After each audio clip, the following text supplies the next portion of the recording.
Anlıyorum. Evet.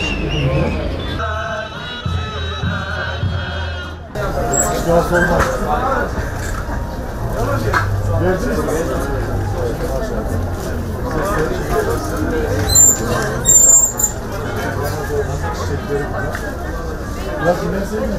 Başkanım Allah hayırlı etsin. Tebrik ediyoruz. Allah razı olsun. Teşekkür ediyoruz Sayın Valim destekleriniz.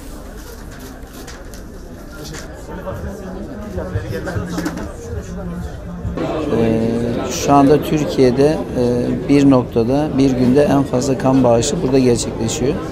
Ve rekor Şahin Bey'in. Dolayısıyla ben bu konuda bize destek veren başta Sayın Valimize, tüm kurumlara, Türk Kızılay'ına, halkımıza çok teşekkür ediyorum. Şu anda yapmış olduğumuz kan bağışı kampanyası Ramazan öncesine denk geliyor. Bildiğiniz gibi Ramazan ayında kan bağışları azalıyor oruçtan dolayı.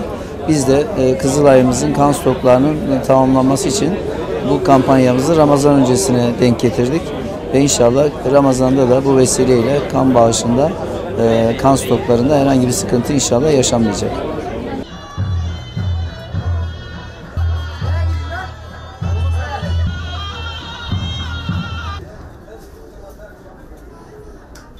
Kan bağışlamak meydanda güzel bir araç var.